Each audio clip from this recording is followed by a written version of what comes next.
Hello दोस्तों, सभी लोग को जय श्री कृष्णा। नमस्कार, स्वागत है आप लोग का मेरे चैनल पे। कैसे हैं आप सभी लोग, ये बताने के लिए कमेंट बॉक्स में जय श्री कृष्णा जय श्री हरिविष्णु जरूर लिखिएगा। दोस्तों, आज की जो वीडियो है, अपरा एकादशी का व्रत हम कब करेंगे, जो कि ज्येष्ठ मास के कृष्ण पक्ष की एकादशी अपरा एकादशी का व्रत किया जाता है। तो एकादशी तिथि कब प्रारंभ हो रही, कब समाप्त हो रही है, पारण का शुभ मुहूर्त क्या है और अपरा एकादशी का क्या विशेष महत्व है, तो सारी बातें जानेंगे इस वीडियो के माध्यम से। तो प्लीज़ आप लोग वीडियो को पूरा वॉच करिएगा। वीडियो अगर पसंद आती है तो प्यारा सा लाइक करिएगा, कमेंट करिएगा और कमेंट बॉक्स में जय श्री कृष्णा जय श्री हरिविष्णु जरूर लिखिएगा। और जितने नए लोग हैं तो प्लीज़ चैनल को सब्सक्राइब करके बेल आइकन को प्रेस कर लीजिएगा, जिससे कि आप लोगों को मेरे वीडियो की नोटिफिकेशन सबसे पहले मिल जाया करे। तो चलिए दोस्तों, वीडियो शुरू करते हैं और सारी बातें जान लेते हैं एकादशी से संबंधित। तो अपरा एकादशी तिथि कब प्रारंभ हो रही है, कब समाप्त हो रही है। और दोस्तों, जैसा कि सभी लोग को पता है, पहले ही बता चुकी हूँ, एकादशी का 3 दिवसीय नियम होता है। एकादशी को व्रत राज भी कहा जाता है, जो कि एकादशी का व्रत बहुत ही बड़ा व्रत माना जाता है। अगर इसको आप विश्वास के साथ इस व्रत को करते हैं, एकादशी का व्रत करते हैं, नियम करते हैं, तो ये आपको बहुत ही पुण्यदायी और फलदायी देती है। क्योंकि एकादशी का व्रत जो होता है अपने आप में बहुत ही बड़ा व्रत होता है। और जो नारायण की आराधना की जाती है, भगवान विष्णु की आराधना की जाती है, इसमें अगर किसी कामना को लेकर व्रत कर रहे हैं, कुछ नियम है, अगर इस नियम को फॉलो करते हैं तो आपकी हर इच्छा पूरी होती है। दोस्तों, अपरा एकादशी का मतलब अपार, यानी कि अगर कोई आपसे पाप हो जाता है, ब्रह्म हत्या के बराबर कोई पाप आपसे हो जाता है, अगर आप एकादशी अपरा एकादशी का व्रत करते हैं तो इससे आपके पापों का नष्ट भी होता है और आपके पुण्य फल भी प्राप्त होते हैं।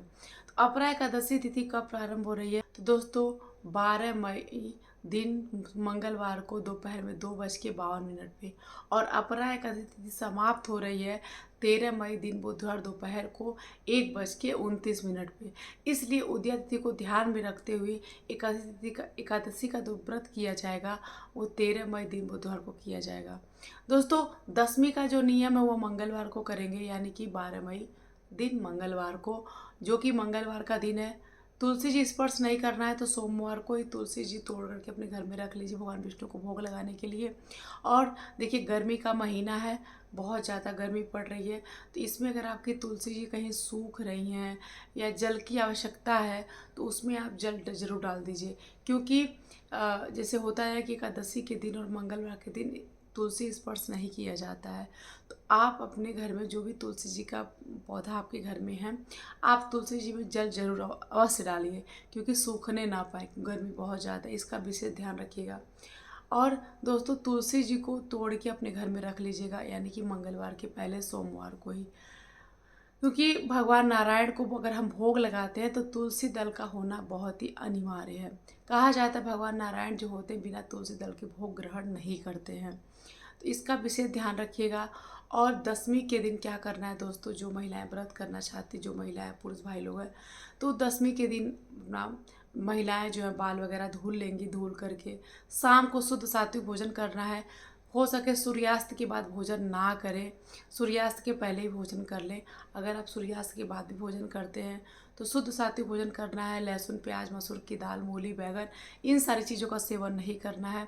शुद्ध सात्विक भोजन करना है, संकल्प लेना है और अगले दिन एकादशी का व्रत करना है।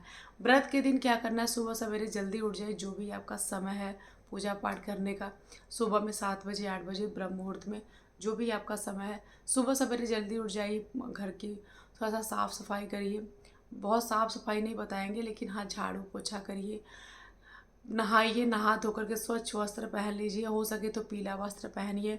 अगर पीला वस्त्र नहीं है तो आप पीला दुपट्टा, पीला गमछा भी आप डाल सकते हैं। उसके बाद से अपने घर में, पूरे घर में गंगा जल से छिड़काव करिए। फिर अपने घर के मंदिर में आ जाइए, घर के मंदिर को थोड़ा साफ सफाई करके फिर भगवान जो भी प्रतिमा है, भगवान विष्णु की प्रतिमा है, लड्डू गोपाल जी हैं, सालिग्राम जी हैं, भगवान विष्णु की जो भी प्रतिमा है उनको अच्छे से स्नान कराइए। स्नान कराने के बाद पीला वस्त्र पहनाइए, पीला पुष्प चढ़ाइए, भोग लगाइए। आपको एकादशी के दिन भगवान नारायण को भोग में अन्न का भोग नहीं लगाना है। आप फल का भोग लगा सकते हैं, मखाने की खीर का भोग लगा सकते हैं, ड्राई फ्रूट का भोग लगा सकते हैं, दूध का भोग लगा सकते हैं, लेकिन आपको अन्न का भोग नहीं लगाना है। और भोग में तुलसी दल का होना अनिवार्य है, इसका विशेष ध्यान रखिएगा। आरती करिए, पूजा पाठ करिए। हो सके तो अपरा एकादशी का जो कथा है यूट्यूब पे आपको मिल जाएंगे, हो सके तो मैं भी अपलोड कर दूँगी। आप लोग कथा भी ज़रूर सुनिएगा, सुन सकते हैं, पढ़ सकते हैं, आरती करिए। उसके बाद से पूरे दिन हो सके तो ओम नमो भगवते वासुदेवाय मंत्र का जाप करिए और शाम के टाइम समय भी पूजा आरती करिए। जितना आपके पास समय है ओम नमो भगवते वासुदेवाय मंत्र का जाप करिए। विष्णु सूक्तम चला सकते हैं। ये सारी चीज़ें आपको करनी है। अगले दिन पारण कब करना है, तो पारण का जो शुभ मुहूर्त है दोस्तों, पारण के दिन भी जितना महत्व एकादशी के व्रत का होता है उतना ही महत्व आपके पारण का होता है। अगर आप पारण में कुछ गलतियां कर देते हैं तो आपको व्रत का पूर्ण फल नहीं मिल पाता है। तो पारण के दिन क्या करना है, सुबह सवेरे जल्दी उठ जाइए, नहा धो करके स्वच्छ वस्त्र पहन लीजिए। फिर उसके बाद से पूजा पाठ करिए। पूजा पाठ करने के बाद एक ब्राह्मण के हिसाब से, यानी आप हो सब ब्राह्मण, अगर कोई सुपात्र सुयोग ब्राह्मण मिल जाता है उसको भोजन कराइए। नहीं करा पाते हैं तो सीधा निकालिए, सीधा निकाल के आप छूइए। सीधा के साथ में कुछ दक्षिणा के रूप में, जैसे 11 रुपये, 21 रुपये, जो भी आपकी सामर्थ्य, जो भी आपकी क्षमता है, आप निकाल करके छू लीजिए। उसके बाद से आप अपने मुख में तुलसी दल या चावल के दाने आप अपने मुंह में डाल सकते हैं। और दोस्तों को एक चीज़ और बता दूं कि इस 13 तारीख को एकादशी का व्रत करना है और 14 तारीख दिन यानी कि गुरु प्रदोष भी है। तो जो लोग एकादशी का और प्रदोष का व्रत करते हैं तो वो लोग पारण कैसे करेंगे, वो लोग व्रत कैसे कंटिन्यू करेंगे, यानी प्रदोष का व्रत कैसे करेंगे, तो भी आप लोग को बता देती हूँ। जो लोग प्रदोष का व्रत करेंगे और एकादशी का पारण कैसे करेंगे, तो दोस्तों भगवान यानी कि एकादशी पारण के दिन यानी कि 14 मई दिन बुधवार के दिन सुबह सवेरे उठ करके पूजा पाठ कर करके उसके बाद से एक गिलास में जल लीजिए और उसमें थोड़ा सा तुलसी दल डाल करके भगवान को अर्पित करिए, भगवान को भोग लगाइए और उसी जल को आप ग्रहण कर लीजिए। फिर आप प्रदोष व्रत को कंटिन्यू कर सकते हैं। ये आपको करना है। इससे आपका पारण भी हो जाएगा, एकादशी का व्रत का भी पूर्ण फल आपको मिलेगा और प्रदोष का व्रत भी आपका नहीं छूटेगा। प्रदोष का व्रत भी आप कर सकते हैं। ये चीज़ें आप लोग को बता दी। अब दोस्तों बता देती हूँ कि पारण का शुभ मुहूर्त क्या है। दोस्तों पारण का शुभ मुहूर्त है 14 मई दिन गुरुवार को सुबह में 5:31 से लेकर के 8:31 के बीच में आपको पारण करना है। ये पारण का शुभ समय है। इस समय पे आपको पारण करना है। भोजन सिर्फ एक बार करना होता है एकादशी के व्रत में, यानी पारण में एक बार भोजन करना होता है, वो भी शुद्ध सात्विक भोजन करना होता है, यानी कि दिन में एक बार करना होता है, फिर आप शाम को भोजन करते हैं। तो आप इस बीच में एक बार भोजन करते हैं, उसमें भी आपको मतलब कुछ लोग चावल खाते हैं, कुछ लोग नहीं खाते हैं, तो जैसा आपके वहाँ होता है वैसा आप करिएगा। सरसों के तेल की सब्जी बनी हुई नहीं खानी है। मसूर की दाल, बैगन, मूली, ये सारी चीज़ों का सेवन नहीं करना है। लहसुन प्याज का सेवन नहीं करना है। दाल रोटी यानी कि सूर्यमुखी के तेल में बनी सब्जी, घी में बनी सब्जी का आप खा सकते हैं, रोटी खा सकते हैं, दाल खा सकते हैं, लेकिन सरसों के तेल की सब्जी नहीं खानी है। एक बार भोजन करना है, सिर्फ एक बार करना है। उसके बाद से आप शाम में कुछ भी, जो भी आपकी इच्छा है, आप शाम में भोजन कर सकते हैं।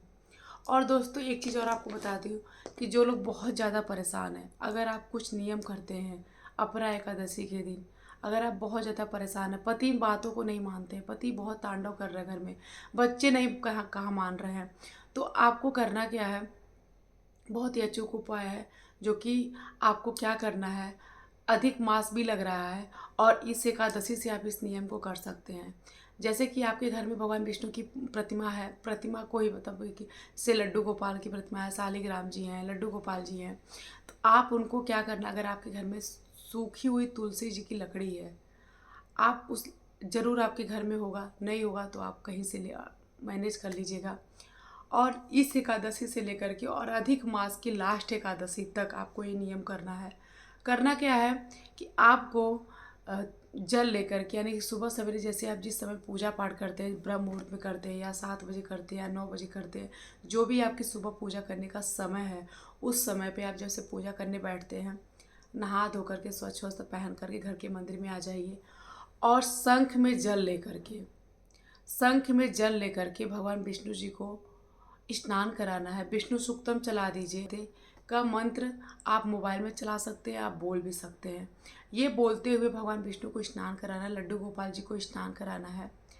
ये आपको नियम से करना है, रोज़ करना है, लास्ट एकादशी तक करना है, जो कि अधिक मास की लास्ट एकादशी तक करना है, कंटिन्यू रोज़ करना है। और जो तुलसी जी की लकड़ी है जो बताई थी, उसको उस लकड़ी को मैं थोड़ा सा 3-4 लकड़ी तोड़ के ऐसे ले लीजिए, बना लीजिए, उसमें कलावा बांध लीजिए और घी में डुबो करके और दीपक की तरह जला लीजिए, दिए में रख करके जला करके ओम जय जगदीश हरे आरती ये करते हुए उस आरती को दिखाना है। तुलसी जी की लकड़ी की आरती करते हुए दिखाना है भगवान विष्णु जी को। ये नियम आपको करना है इस एकादशी से लेकर अपरा एकादशी से लेकर के अधिक मास की लास्ट एकादशी तक ये नियम करना है। आपको खुद इसका रिजल्ट देखने को मिलेगा, खुद आपको इसका फल देखने को मिलेगा। बहुत ही परिवर्तन नजर आएगा, आपके घर में सुख शांति बनी रहेगी।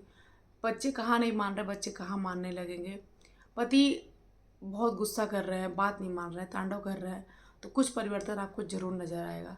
आपको बस तो सूखी तुलसी जी की लकड़ी को कलावा बांध करके घी में डुबो करके और जला करके और ओम जय जगदीश हरे आरती करना है उसी इस तुलसी जी की लकड़ी के दीपक को जला करके। ये नियम आपको करना है कंटिन्यू इस एकादशी से लेकर लास्ट एकादशी तक का। तो आशा करते हैं आप लोग को एकादशी संबंधी सारी बातें समझ में आ गई होंगी। तो आज की वीडियो बस यहीं तक, फिर मिलते हैं नेक्स्ट में। तब तक के सभी लोग को जय श्री कृष्णा, राधे राधे।